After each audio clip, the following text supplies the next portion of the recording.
calendar, Kim.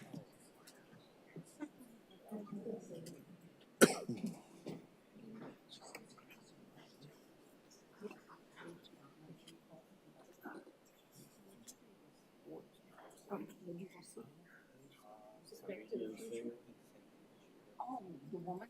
Oh, cool. Good, I hope it's fun. She got a big book. Alrighty. Yeah. I'm taking 3.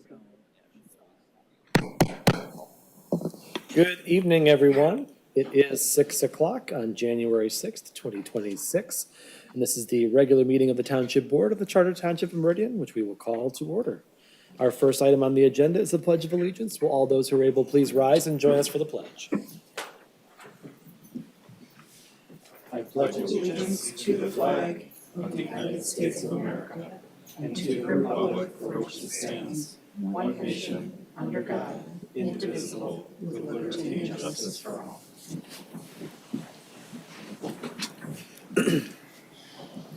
Next up on our agenda is a roll call. Will Clerk Demas please call the roll? Supervisor Hendrickson. Here. Clerk Demas here. Treasurer Burkhart.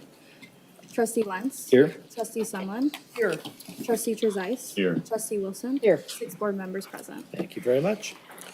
We have no presentations this evening, which brings us to item 5, citizens address agenda items and non-agenda items. There are several opportunities for public comment at tonight's meeting. Members of the public who wish to address our agenda or any item not on our agenda have an opportunity to do so now, as well as at the end of the meeting. Those who wish to address the board must complete a green card, which you can find on the table near the door, and make sure to hand that to a member of the township staff or to the board, and then we will call you up. When it's your turn, I'll call you up to the podium. While it's not required, it is helpful for the sake of our meeting minutes if you provide the name and address for the record, at the beginning of your remarks. Citizens are required to limit comments to 3 minutes. An automated system will keep track of the time, and an audible beep will alert you when your time has expired. Members of the board value public comment and input. The meeting format and rules, however, do restrict board members from engaging in conversation with commenters or answering questions directly. Questions and concerns may be addressed by board members at a later time or may be referred to a member of the township staff to follow up on. Please remember to address all comments to the board or to the board's chair and not to individual board members or others in the audience. With that said, we have 2 green cards this evening. First up is Beth Bechtel, and then Barb O'Kelly. You are on deck. Afterwards. You're at the end, pardon me.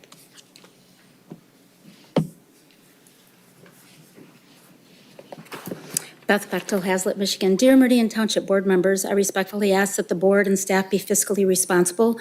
Please be aware that Meridian Township tax-paying residents are faced with dramatically rising expenses that are caused by a variety of factors, such as inflation, tariffs, medical insurance premiums exponentially rising, Michigan property taxable values soaring by a rising 20.1% over the last 5 years, township water and sewer bills continually and significantly rising with increased fees and rates, etc.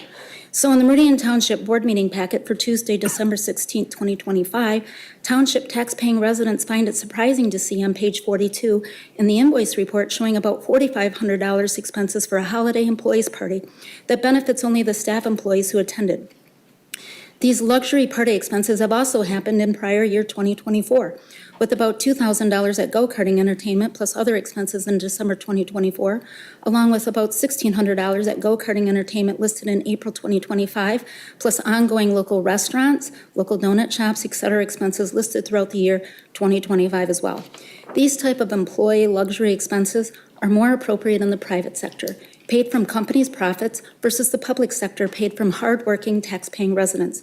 Please ensure township resident tax-paying funds go towards required expenses for the public at large, and please forgo these luxury expenses that benefit only the staff employees that attend these party events, etc., especially now, and instead redirect these significant township resident tax-paying funds towards the required staff employees' underfunded pensions and the required staff employees' significantly higher medical insurance premiums.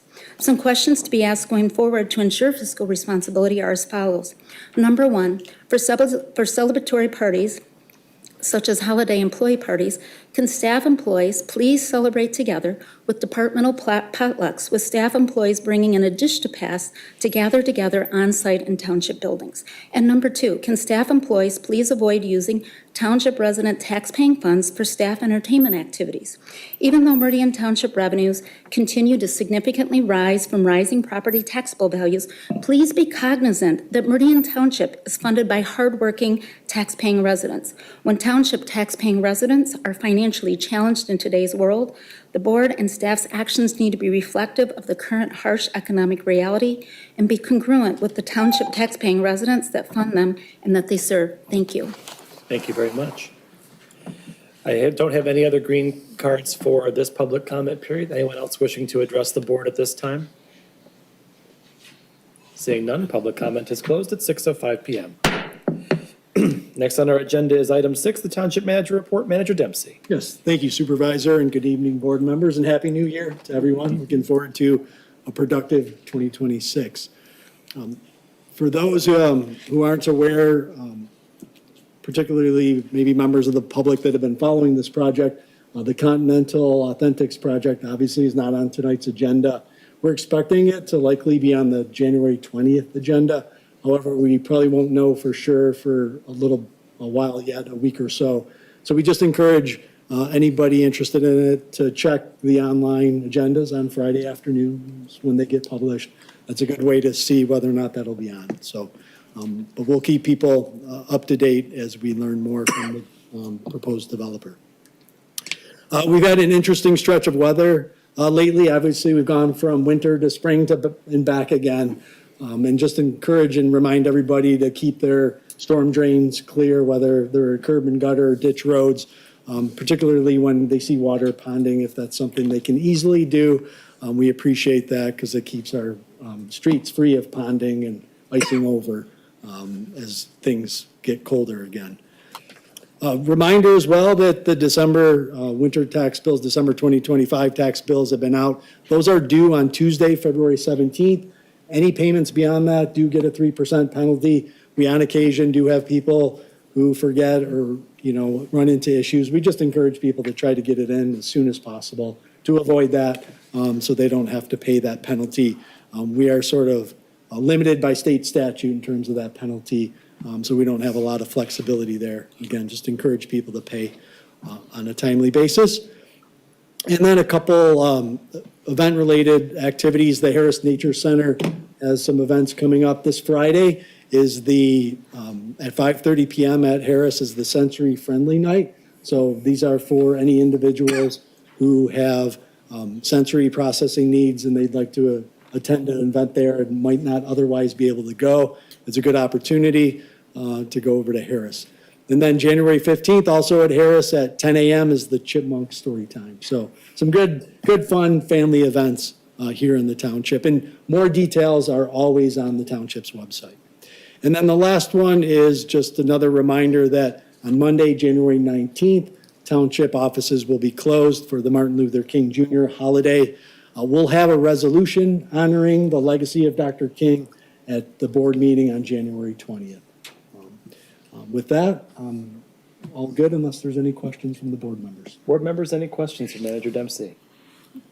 Thank you very much. You're welcome. Next on our agenda is item 7, board member reports of activities and announcements. Any board members with activities and announcements to make? Yes, Clerk Demas. I want to announce that we will have a May 5th election for the Ingham Intermediate School District bond proposal. We also have a new deputy clerk in the clerk's office. Her name is Angie Guillen. And last update, the Election Commission approved a resolution to update our precinct boundaries. We've been able to combine our precincts going from 22 to now 14. Okay. Any questions or other announcements? Yes.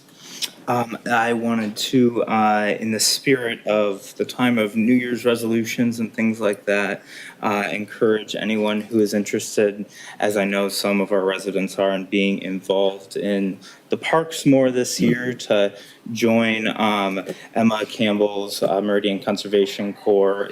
There are activities going on throughout the winter. There's stewardship Saturdays in the morning, as well as Thursday afternoon. activities, so trimming invasives and wildlife management. I think it's something we could all hopefully see more of in the year as we look ahead to what is right now a cloudy day, but in general, a beautiful place to live. So I wanted to point that out. Thank you very much. Others? I did have a quick question on the precinct changes. Yes. Will residents be notified if their precinct has changed or if the precinct location has changed? Yes, residents will receive their voter ID card in the mail, letting them know their new precinct, and if we have new polling locations, any updates that occur, they will receive that in the mail. Thank you very much. All right, seeing no other reports, we'll move on to item 8, approval of the agenda. Do we have a motion to approve the agenda this evening? Trustee Wilson. Move to approve the agenda. It's been moved by Trustee Wilson, Support. supported by Clerk Demas. Any discussion or changes on the agenda? Seeing none, all those in favor, please say aye. Aye. Any opposed? The motion carries.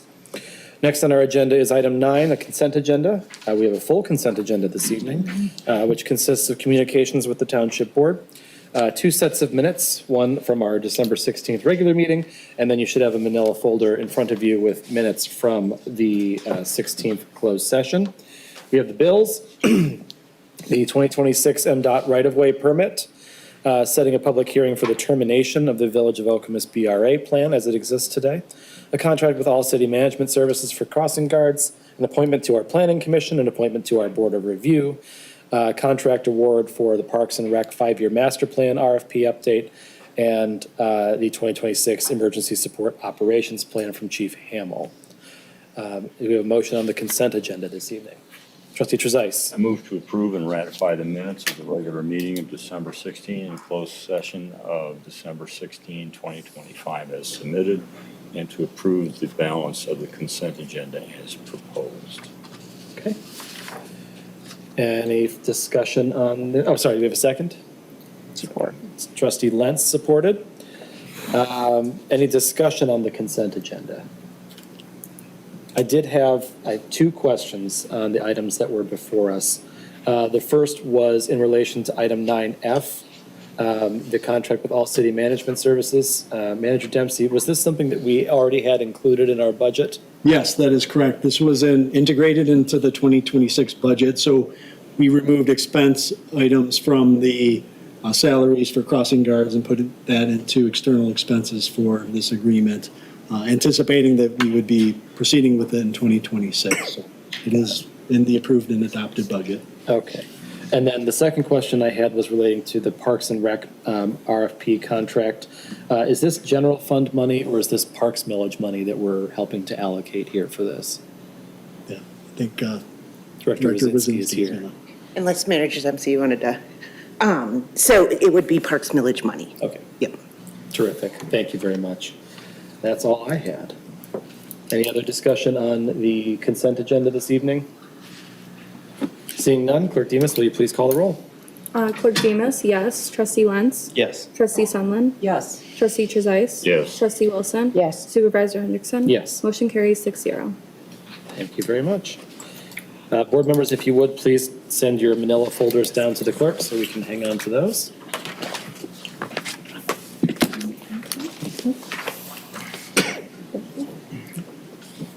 And that brings us to item 10A, which is the Senior Center update. Manager Dempsey is here to give us a quarterly update. Yes, thank you, and good evening again. So, as the supervisor indicated, this is our regular quarterly update. After the outcome of the August 2025 election, it was decided by the board that the staff would come forward with regular quarterly updates as we sort of progressed on next steps for the senior center. We provided our initial update back in October, and just to summarize that really briefly, we had screened 170 properties that fell within a 5,000 to 15,000 square foot footprint, existing facilities within the township to identify potential ones for sale. We did sort of narrow down to a few available properties. One was the Rite Aid at Central Park, the vacant Rite Aid, former Rite Aid that's now closed, at Central Park Drive in Grand River. We did look at that building in detail, did get an appraisal, Actually did have conversations with the owner. Unfortunately, the gap between their asking price and appraised value was substantial enough that wasn't really a viable option for us. We also spent some time talking with both the Okemos Public Schools and Hazlet Public Schools on potential options. I think the conclusion there was there are potential options, but those are more longer term and not necessarily short term. The other more immediate one was the Foods for Living site. We did a thorough analysis of that. Given its size and the rental structure that the property owner proposed, again, it wasn't really a financially viable option. For the township really to make an existing retail site work, it would essentially really require acquisition versus leasing, given current rental rates.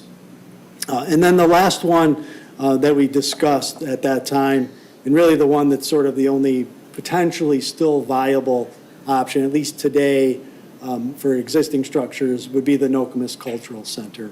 We had been approached by the leadership. They had expressed a desire to potentially relocate.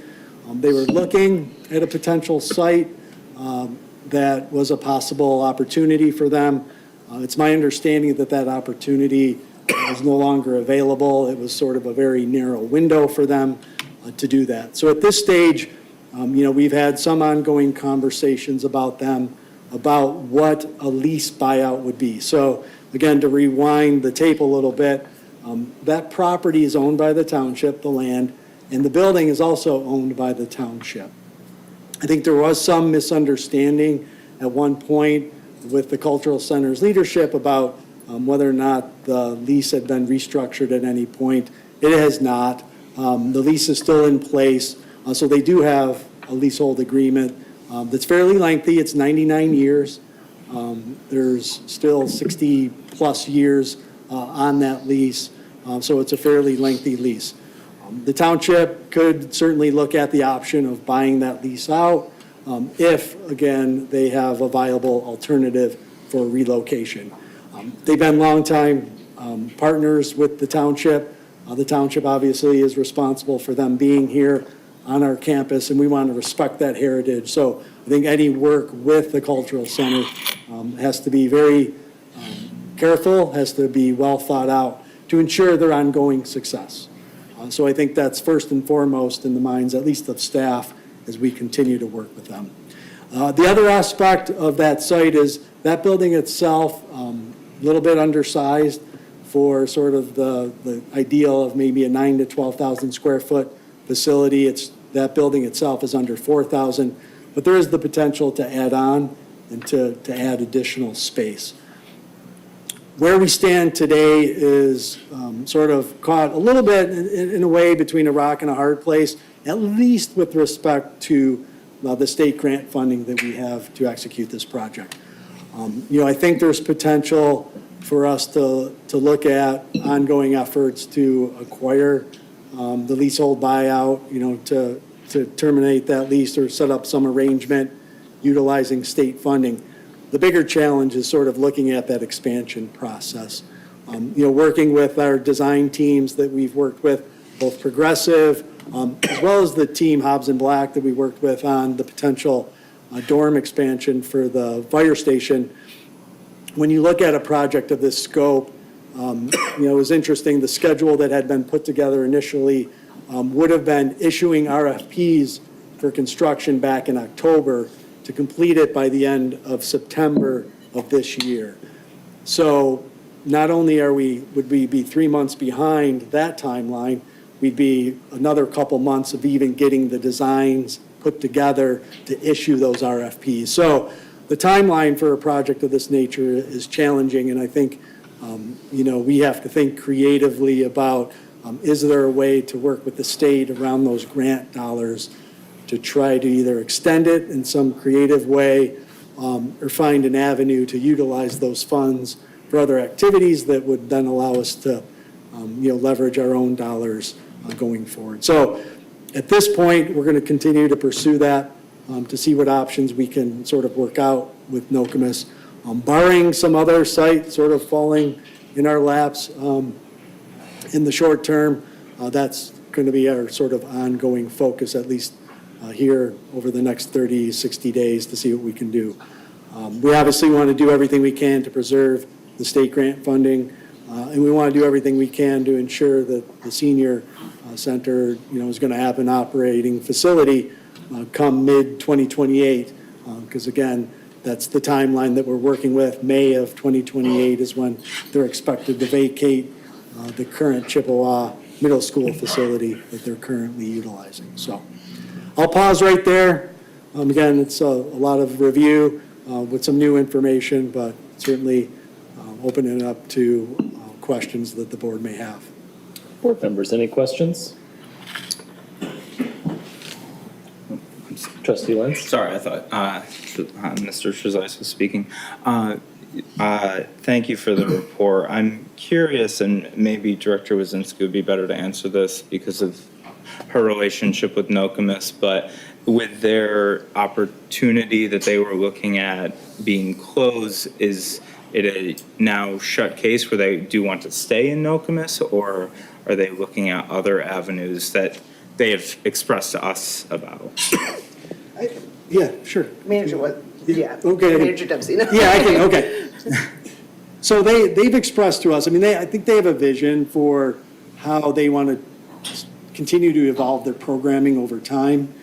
They've been doing more, I think, with school districts across the area as well as across the state. And they envision, the need for some larger space to accommodate some of that programming. They would also like additional space to display more of the cultural artifacts that they have in storage. So they, I think, certainly have a desire to look at something now that they've pursued this opportunity. They recognize that there could be a lot of benefits to their organization. So my sense from them was that, yes, they still want to look at other alternatives that provide them with additional space. Gotcha.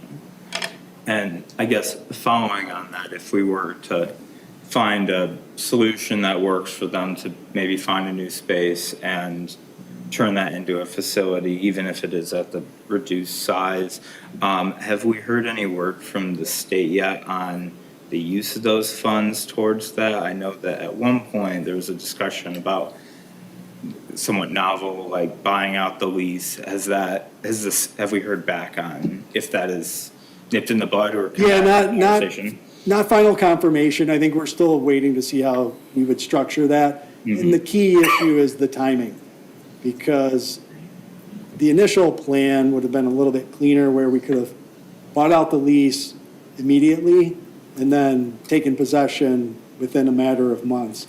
At this stage, without an identified location for Nokomis, the challenge becomes, how can we effectuate a transaction but then be on sort of a hold in terms of the move-out timeline. So I think that's where we might run into some issues and sort of have to maybe present a more creative solution back to the state, so. How would the state handle a creative financing plan for a project like this, right? Such that we've got this money, you can structure the deliverables in the contract in whatever way we like typically. If we said, we want to pay X dollars upfront and, at points along the way, are they going to object? Or is it sort of like the project must be complete before we can expend the money? I'm going to go back to the ARPA requirements where this money originated from, right? This is passed through federal money. And the number one requirement that's sort of always been put out there, not only for subrecipients like this, but for direct recipients like the township with our own ARPA dollars, was that the funds had to be fully expended by the end of September 30th of 2026. So that is really the primary deadline. So any sort of creative solution, I think, would have to find a way to get those dollars expended. And whether that's structuring, Loctite agreement that has a certain date certain for us, taking over the facility, could be one option. How much timeline is there? But it's going to, I think, have to be a rock solid sort of legal agreement. That would be my guess. Now, I don't want to also speak for the state though too, because Yeah, I guess my point is. It's complicated. It seems as though the construction timeline itself appears to be the current biggest challenge to being able to use the grant money from, the ARPA money from the state. And so my thought would be, obviously, you don't want to pay everything to a contractor and then say, okay, well, we still want you to come finish it, because who knows what you get after that point. But I guess, is there a requirement in that state grant agreement that would make it such that we couldn't, even if the township were to kick in the final deliverables worth of cost to build the thing, could we use that grant money to expend all of it by September 30th, even if the construction is not fully complete? Yeah. I think for the construction component of it, it gets very difficult. I think that it would put the state in a difficult position to say yes, just given the nature of what we know about our own construction projects, the requirements that we put on for completion before pay apps are approved, like all those things that could undermine the integrity of the design, build, bid process, create challenges, I think. Yeah, I guess my point is, if it's a $6 million project and we spend $5 million of the state's money first, and the portion of it that $5 million was meant to cover is completed, theoretically, would that fall in line with how that would work with the state?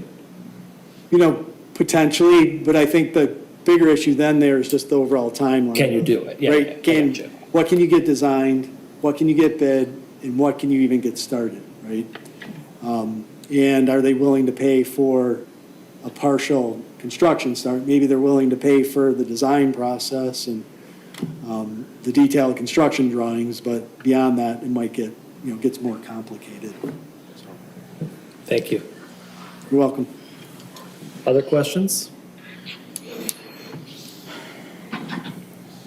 Well, I think we certainly need to continue to noodle on it and see if we can find any other creative solutions to how we might continue forward. Obviously, we want to have something where we can have a plan in place where we have a senior center to continue forward with. If that means, trying to find other ways to use the state money, or start to think about, what we would have to do to try to make this happen on our own. Both are things that we're going to have to consider in the not too distant future. Yeah. Well, seeing no other questions, thank you very much. You're welcome. Next on our agenda is item 10B, Township Board Goals.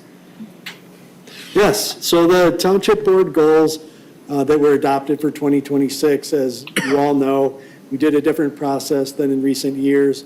We wanted to link the goals back to the budget process. So we did this a little bit earlier, but then it was recommended by the board that we bring it back in early 2026, just because of that time lag, to make sure that the board felt that their goals that were established and adopted are in keeping with where you want to be, given that we are now in 2026. So before you tonight are your goals. I don't think there was any desire, but certainly if there is, we can discuss that as well, to talk about the board values. But looking at the goals here, just a quick rundown. We have the first goal being the economic development goal, focusing on efforts to advance development and property improvements, both for the Village of Okemos and in the Meridian Mall areas. We did take off the Hazlet Village Square site because we know that project is hopefully moving along now. Under environmental sustainability, we talked about the updated water and sanitary sewer rate study prior to the 2026 budget. So the goal there is to get that completed by June. And I know our Public Works Department is set that for their goal and working diligently to meet that.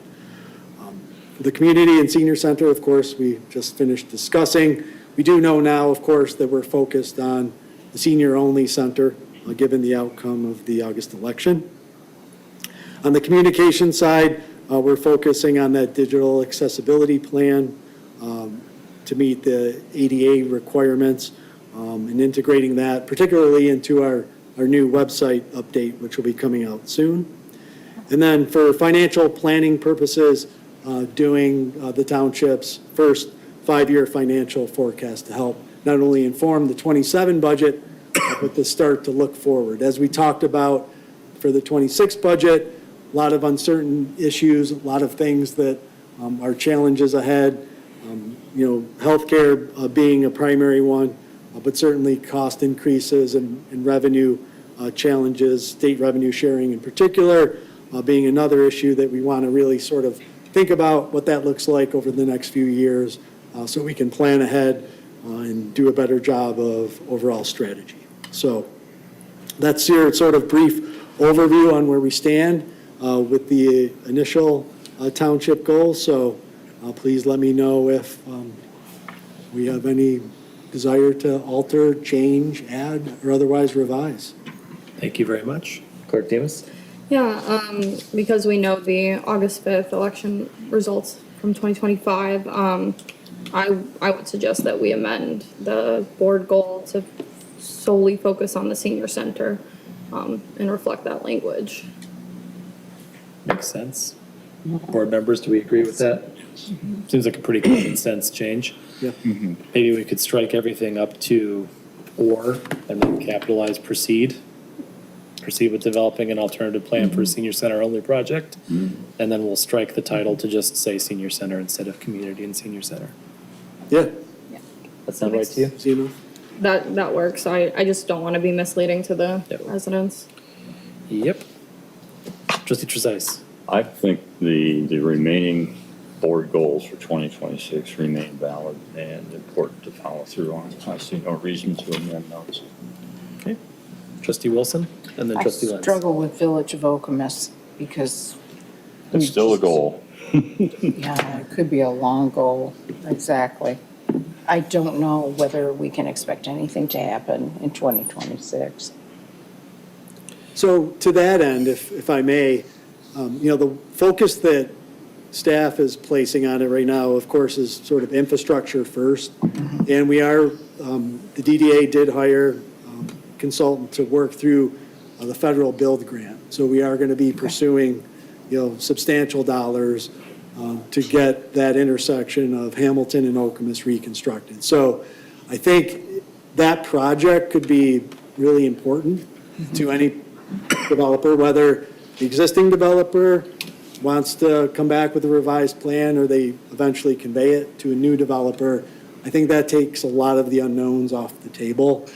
And I think, too, under the prior leadership of the road department, there was an expectation that that project was going to be the sort of funding source for that whole road reconstruction, which, as we learned, really wasn't possible because of the challenges with the cost related to just the redevelopment. So I think our focus on that Okemos Road build grant could help move us along. Is it a longer time frame than we'd like? Certainly. But if we were to get awarded that grant, it would be, I think, a substantial step forward. So. Well, given that, let's leave it on the goals. Okay. Any other changes or, yes, trustee Lenz? I have a question here, and apologies, I tried to look back through our documents from setting of these goals, but Manager Dempsey, could you walk through, when it comes to the financial planning goal listed here, what do you see as our role as the board in that? Outside of joining Bernie when she comes back on a day-to-day basis, which is not reasonable, how do you see us having, an in-depth part of that? Obviously, having a 5-year financial forecast, is lofty, and I want to make sure that we as a board know exactly what we're getting into there so that we can provide the best services possible. Yeah, that's a good question, and I think the bulk of that work, of course, is going to be done by staff, right? And we're likely going to work closely, potentially with one of our financial consultants as well, because the essence of the forecast is we're going to have to make certain assumptions. We're going to have to make assumptions about expenses on the inflationary rate. We're going to have to make assumptions about revenue. So, there is going to be questions, I think, from the board with respect to, okay, what are those assumptions based on? What is the thinking behind that? And what we're going to try to do is present something that we think is reasonable, right? We want to be conservative in all respects. We don't want to overly assume that revenue is going to grow at a faster clip than it might. We don't want to assume that expenses are either too low or too high based on where we think we're headed. But at the end of the day, it will be a forecast, right? And forecasts aren't perfect, but it should provide some insight into sort of those macro level economic issues. In other words, what does it look like in terms of, are we projecting to add to fund balance in the coming years? Or do we expect there to be deficits, and are we expecting to have to make changes? For instance, do we think that we might have to make certain cutbacks, or do we think we have to find additional revenue sources? It's really about identifying those macro issues to know what strategies we might think come into play. Another important part, I think, for the board is the connection with the forecast in terms of existing millages that are on the tax rolls now that will be coming off in coming years, that the board will have to decide whether you want to put in front of the voters for renewal. The first one's coming up this year, the park millage, and we'll be having conversations even ahead of the forecast. But that'll be another, I think, important element for all of you to sort of look at those projections and then understand how current revenue streams maybe need to be remain in place or need to be altered. Gotcha. Thank you. I think that, at least from my perspective, figuring out exactly what is being asked of us as board members is crucial for doing something as advantageous as a 5-year plan. So I appreciate that explanation. Great. Any other questions or thoughts on the goals? All right. One slight amendment, and I think we're good to go. Okay, we'll make that change. Thank you. Thank you. Next up is board rules, policies, and procedures. This one, once again, Manager Dempsey. Yes, yeah, thank you again. So one of the issues that has come up with the board since I've started here back in January is the issue of what items should come before the board in sort of the two-step process. So typically, it's been the board's practice for, more significant items that need deliberation or discussion to place an item on the discussion agenda for one meeting, and then typically have it on for action at a subsequent meeting, whether it's the following one or further down the road, depending on the timeline of what was asked and what needed to be put together. So in looking at your current rules, policies, and procedures, the only time it's actually required to do that would be under the adoption of an ordinance, right? Where you have to have the introduction of that ordinance in one meeting and then action following. And typically, there's also a public hearing integrated into that process. There are also planning and zoning requirements, other statutory level requirements at the state level for special assessment districts, others where we might have a multi-step process as well. Putting those aside, though, for our own internal purposes, though, the only limitation, again, would be the procedures or practices that you all follow. So it's important, I think, to maybe get some clarity around this issue, just so that it's clear for transparency to the public, it's clear for the board and staff, which items we might want to go through that two-step process. It's also important to remember, though, that any item, even if it was put on the action agenda and had not been on the agenda prior, the board can always defer action, right? Just because it's on your action agenda, and you all know this, you don't have to take action. You can defer action, you can table action. That is always open to you and is your privilege to do so. So keeping that in mind, but I think it'd be helpful to have a little bit of discussion here to sort of understand the expectations of the board on this matter, and then maybe just get some clarity, just again, for purposes of ease and as well as transparency for the public. Thank you. If I could kick us off, the Can you tell us a little bit, expand a little bit more on what the planning and zoning enabling acts require when it comes to things like rezonings and that kind of thing, special use permits? Yeah, so depending on the special use or rezoning, typically there's almost always there's a notice provision for a public hearing. Oftentimes, those requirements are at the planning commission level.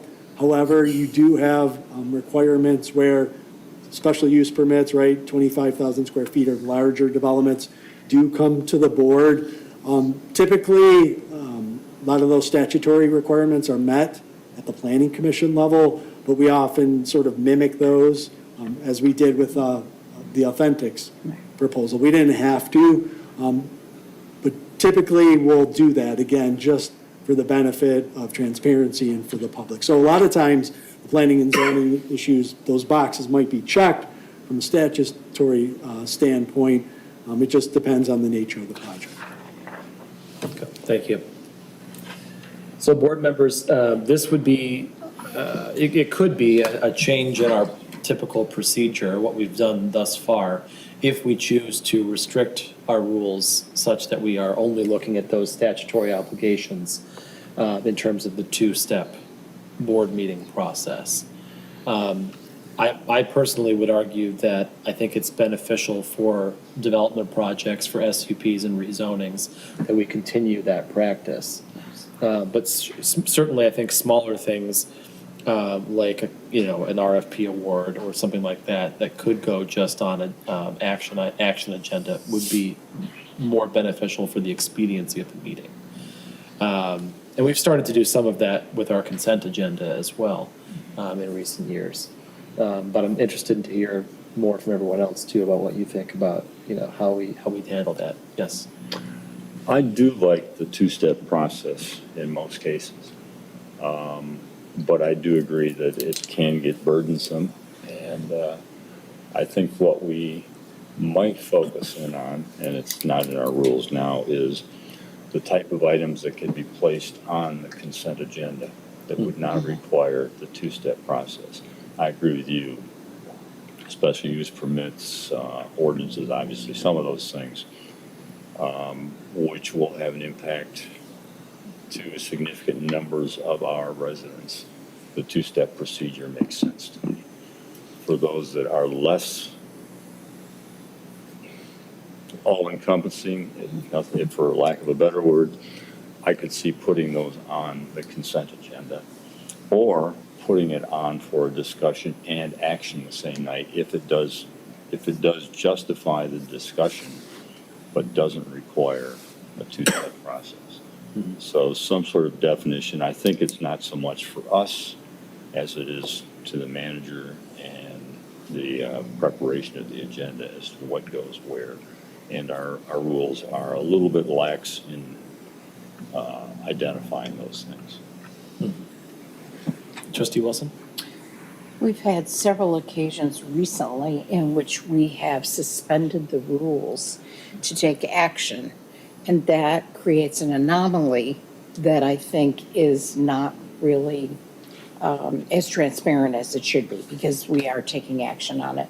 So although I concur with you on the two-step process for anything that's community impact, you know, rezonings and special use permits and so on, new developments, I do see there's great value. And if it's a decision that is pretty much cut and dried, something that we know we would move ahead with, then let's put it on the consent agenda and not be suspending our rules. Mm-hmm. Well, that's part of the reason why we're here tonight, right? We had, I think, 3 or 4 things, I think, toward the end of the year that needed to be done by the calendar year. And Right. And when you deviate from what we understand to be practiced several times in a meeting, it's one of those things where maybe we should relook at the practices that we're doing. Mm-hmm.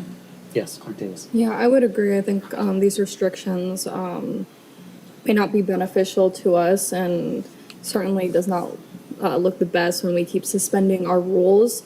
But I do think that we need to have more things written out clearly on what should be a two-step process and what shouldn't, without as much restrictions in place, so that we can actually continue to do the work that we're doing. I would be a little cautious to put items on the action item with, by deferring it, just because of how it looks, transparency's sake. We can always defer an action item. I would recommend not tabling it because tabling would mean later on in the meeting going back to it. But just appearance-wise, putting an item under action rather than discussion, I don't think appears the best if we're not going to be taking action on it. Okay. Trustee Sunland. I favor the two-step process because I think as much information as we can get in front of the public is positive. So by doing less steps, I feel like we might gloss over some of these items. So that's my opinion on it. I think more knowledge to the public and more information to the public. I mean, we don't want to go overboard, but I think we've got a good balance right now is what my perspective is. Trustee Lentz. Thank you. Manager Dempsey, you've interacted with a fair share of municipalities in your career, and I'd be curious if you see value in having a bulkier consent agenda. And the reason why I ask is because I see often in our discussions, sometimes it leads to at least somewhat changed action compared to what was originally brought up in the discussion based around that discussion. And I'm curious if you, in the hopes that you can do your job as well as you can, which involves managing us in this agenda, but also the staff, if you find that in an attempt to expedite and smooth over things via consent agenda, it might actually lead to issues where it's called out and then discussion anyway. Or I guess I'm curious if there's other versions of running municipal board meetings that you've seen that you think we could maybe emulate a bit.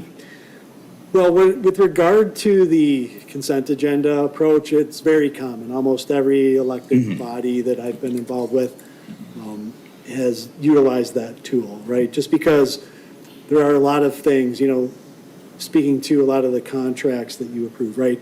Staff has gone through a process, right, to issue RFPs, get a bid in, get the contract in place. We've consulted with attorneys, the legal aspect of it. If we're good with it, it's really a matter of the board sort of reviewing that and feeling, hey, there's concurrence here, this is straightforward. What I've seen, though, happen, and this is, I think, a fair practice as well, is that if there's something on the consent agenda that is, maybe confusing or unclear or an issue or new information comes up between the publication of the packet and the meeting, you have the privilege of a board member to request that be removed from the consent agenda and placed on the discussion agenda, for instance, or the action agenda to have a more thorough discussion. It does two things. One is it acknowledges that, hey, we see this as an issue, we don't want on consent and want to have further discussion. I think our goal, we haven't done that here much because I think we've tried to be proactive with addressing those up front as much as we can, recognizing what we think is more straightforward versus more complicated or community-oriented. But that is a tool, and I've seen other boards and councils utilize that feature fairly frequently, where they'll pull consent agenda items, particularly larger communities that might have 25, 30, 35 items on a consent agenda. Ours tend to be 10 or less. So, good question, though. And I would say I appreciate the efforts that you all go through to make this as expedited a process as possible. I'm thinking about, and I guess our supervisor here may have some knowledge on this as well, but Ingham County commissioners are known for very bulky consent agendas and then pulling out. I guess I'm asking, Mr. Supervisor, do you see some merit to that we could maybe learn from? Because I would be interested in making the process for staff as easy as possible when, not having such a long period for basic things. Yeah, I think the consent agenda helps from what I've viewed, right, in my day job with the county, the consent agenda helps to provide the efficiency of not having to take up items that of course everyone agrees on, while giving people the opportunity to speak to and discuss further the items that they believe are worthy of further discussion, right? It does not absolve us, right? We still review the consent agenda items when we're looking at our packet. It doesn't absolve us of the responsibility of still making important decisions on those items. But it does give us an opportunity to say, yeah, we believe that these don't need to have a 25-minute discussion. Now, their consent agendas can be anywhere from 30 to 60 items in a given meeting. And what I would say is generally in a committee or in a board meeting at their level, they pull maybe 2 to 3 of those per week and actually have substantive discussion on them. And I think it gives them the opportunity, and of course, as a consent agenda is formulated, a single commissioner can pull an item off to say, I'd like to talk about this more, even if, 14 others agree. And that's a privilege that exists here as well, right? If any board member objected to or wished to discuss a consent agenda item, you could simply, ask that it be pulled from the consent agenda, and we would acknowledge that and move it to action. So I think that the consent agenda is a good tool generally, and it's used at the county level to ensure that their meetings are expeditious. And as the manager said, if there is anything along the way that we would like to, postpone to a date certain, we could do that and bring it back at a future meeting if the board is not ready yet to take action on a specific item. Yes. Did I see something on this, and I can't dive into it at this moment in time, but something about only having a 2-step process for ordinances? Is that what it was saying a little bit? That's what our board rules and policies that we've already adopted actually say, right? Okay. And I think the reason why we're talking about this is we have in practice gone way beyond that and done a lot more of those 2-hop processes than we are required to by our own policies. I still think it's a better idea to have discussion and have it open for public, and I just think more information is better. I think we've got a good balance right now. I don't remember seeing tons of items. Having a J item is kind of unique. I think we usually we don't have that many items on for the consent agenda, so I think we should just stick with what we're doing. I think more information is good for the public. Well, I think the idea is, the items that are currently some of the items that are on the consent agenda, right, are items that we have not had a discussion about, right? They're non-controversial generally. Right. They can be housekeeping. So for example, housekeeping. Item J on the consent agenda this evening, the emergency support and operations plan. Chief Hamel spent a lot of time, over the years working on that. The items that have changed in this year's plan were a couple of names and titles for employees that have come and gone. While I'm sure the public appreciates being able to see that in our packet on the consent agenda, I don't know that we need to have a full-on discussion of 20 minutes or more on one meeting and then bring it back a second time to vote, right? If it's just some, clerical and administrative stuff like that, or, that kind of thing, I think that's something that we can avoid the 2-step process on. Go ahead, yeah. So to kind of continue that thought process, I have some knowledge of the past because I've been on the board for a while, but I don't know if Nick or would know about what went into the updating of the emergency support operations plan. It's kind of a new topic for them. So as board members come and go, I don't know that you can assume that some of these items have already been talked about and already been, it just depends on, who's on the board. Right. So I would want to err on more information to the public than just passing things through on a consent agenda. Clerk Deans. I would say the more restrictions that we have in place makes it more difficult for us to do our job. I think absolutely we need to follow the statute, but when we have more restrictions, it prevents us from being able to take action on items that may be time sensitive, and I think that's why we're having this discussion today. What I would argue is anything on the consent agenda, like what Supervisor Hendrickson mentioned, we could take off of the consent agenda and move it to the action item as an action item or a discussion item. It is up to our discretion as long as we approve of it.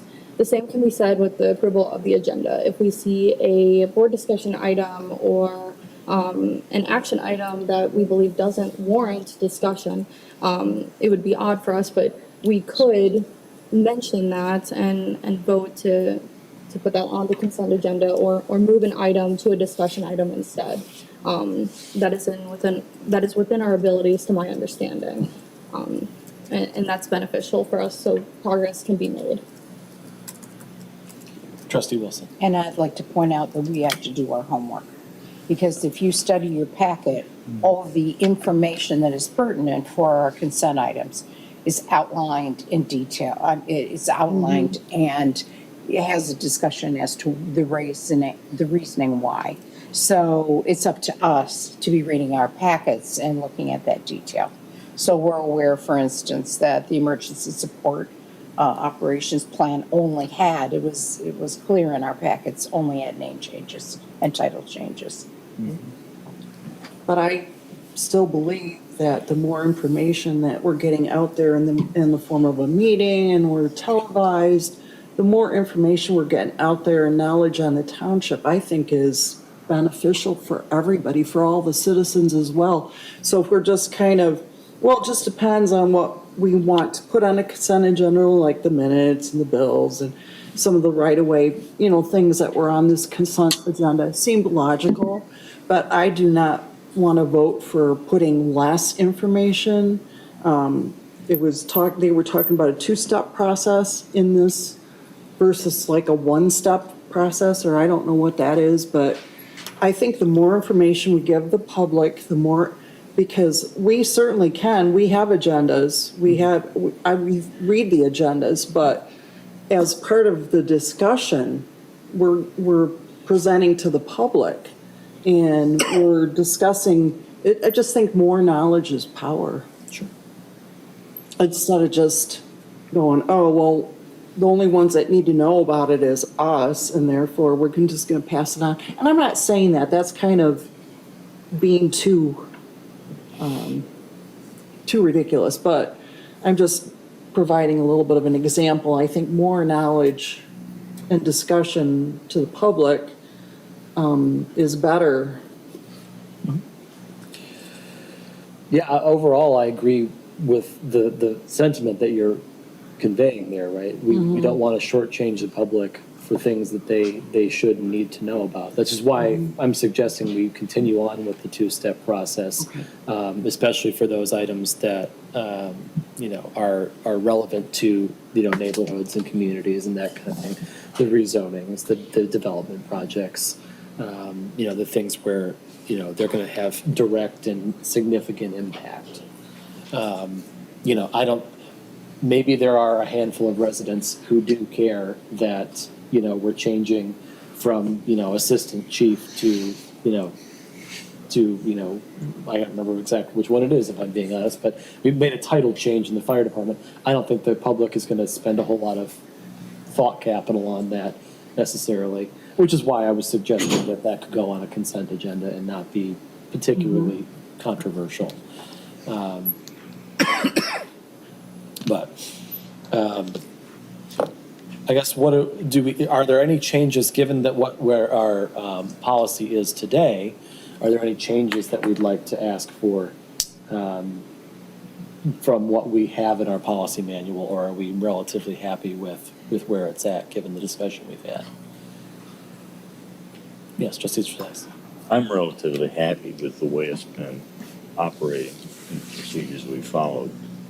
I do think that from an operational standpoint, from our staff, having a better idea of what should go on the consent agenda as opposed to a discussion would be helpful to them. And so if we could give guidance to the manager and to people as to what is a typical consent agenda item as opposed to requiring a board discussion. And if we don't give that guidance and they put something on the consent agenda which a board member or more than one board member feels is of significant importance to require a full discussion, then I think we should be aware that it can be pulled off and should be pulled off for a full discussion, whether at that meeting or at a subsequent meeting, which may be necessary if those that have provided the background information for the consent agenda are not in attendance. Right. And we need that individual or individuals' input in order to have a robust discussion. I think that's another alternative. Well, let me suggest this then. So, as a matter of procedure, I sit down with Manager Dempsey on a biweekly basis to talk through what the next agenda will look like. And part of that discussion often is, should this be on an action item or should this be on a consent agenda? And the draft agenda does get sent out almost immediately advance. following that Yeah. meeting. So my suggestion would be, if there is something that the board would like to see pulled off of the consent agenda, I think that just at least gives one board member's opinion of like, I think that these things are likely non-controversial. But we do get emailed our agendas on that Monday, and they're not finalized to Friday. If we'd like, perhaps we can, if your board has something that they'd like to see pulled off, send an email in to say, hey, can we move this from, I'd like to see this moved from consent to action. And that way, procedurally, we're keeping our policies relatively the same, but we can change our behavior so that if there's something that we think we want us to hear more about, we can pull it back down. And that way, it's available to the public and doesn't have to happen in the meeting. Yeah. And I'm comfortable with that procedure. I have not seen anything on the consent agenda so far in a year and a half that I felt absolutely needed to be pulled off for a full discussion. There have been some items on the discussion agenda which I felt could have gone back on the consent agenda. But that doesn't bother me as much, that we're discussing something that may not really require that level of discussion. I'm okay with that, erring on that side. But I have been quite satisfied with the consent agendas that have been presented. Clerk Demus? I would just add, to make sure that we're adhering to the Open Meetings Act, to send your emails most likely to the manager's office, just so that any changes can be made there. I did have a couple questions about the document presented. If I can find the page number, it was regarding elected officials who also work. Also staff. So myself and the treasurer. This is page 108, and on the actual document, it's page 8. I see on number 7, it says elected department heads are expected to provide biannual and annual reports for their respective departments to the whole board. I know that the treasury department has the quarterly reports. And while I've provided updates about elections to the board, I've never had an official annual report. And I have not seen information regarding that, so that is something that I would like more clarity on. And then I also see under the clerk's responsibilities, as well as the treasurer's, I feel like it should say including but not limited to, just so that we can have a well.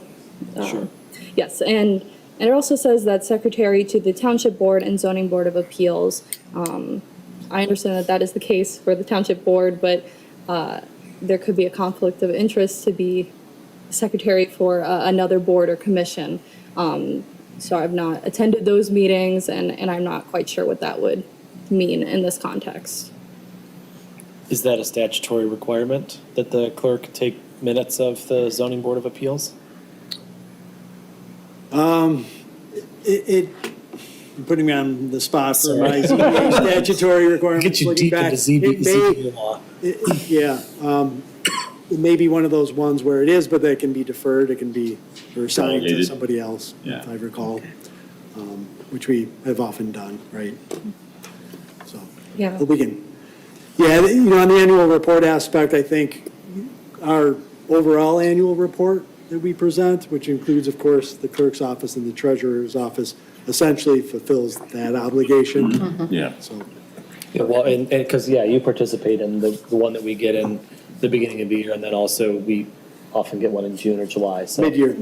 Yeah, that would. Okay, just want suffice, to make I'm sure that sure. I'm meeting our procedures that we have in place. But with that, I do think it would be helpful to have an update, if possible. I'm not trying to add more work, but updating our procedures might be beneficial even if we don't have too many changes regarding like our two-step process.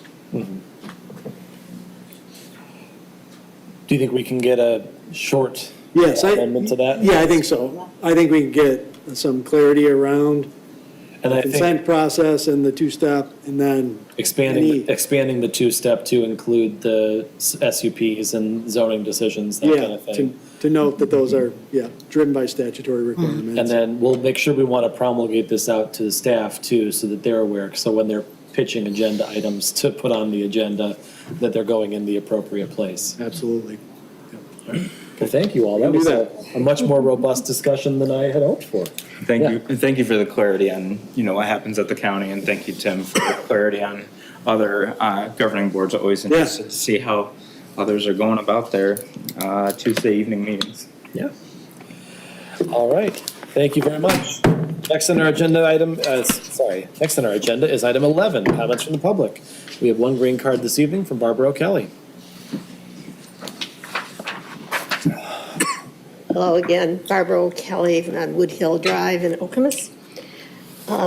I'm very glad to have heard the discussion about more flexibility with regard to this two-step process, because I hope that the board will consider some acceleration that would enable using that $5 million grant rather than going through, as I understood it, 4 months' worth of deliberations before it could be started. Regarding Supervisor Hendrickson's question about completion of the project, I would just call your attention to the memo we received from our state overseer well over a year ago, and I believe it was in the board packet when it was an email that stated that we did not have to have a community center completed to conform with the requirements of the grant, that we would need to have plans for doing that, but it didn't have to be under construction. So I would that suggests to me that there's some flexibility with regard to completion of the project. So you might look at that. And thank you for keeping this in front of you. Thank you. Anyone else wishing to speak to the board at this time? Seeing none, public comment is closed at 7:07 PM. Next on our agenda is item 12, other matters and board member comments. Any other matters and board member comments this evening? Seeing none, we'll move on to agenda item 13. We have a closed session this evening. We need a motion to enter closed session. Trustee A Lawrence. motion. I move to enter closed session pursuant to MCL 15.26A, parenthetical 1, closed parenthetical H, closed parenthetical, to consult with the township attorney regarding a confidential written legal opinion. It's been moved by trustee Trezise, supported by trustee Wilson. Clerk Demas, will you please call the roll? Trustee Lentz. Yes. Trustee Sunland. Yes. Trustee Trezise. Yes. Trustee Wilson. Yes. Supervisor Hendrickson. Yes. Clerk Demas, yes. Motion carries 6-0. Thank you very much. Members of the public, we'd ask that you please evacuate so that we may enter closed session.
Thank you very much. Thank you.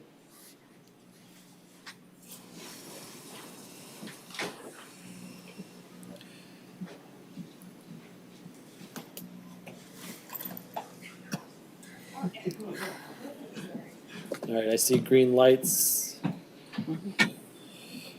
All right, next on our agenda is item 14, adjournment. Do we have a motion to adjourn?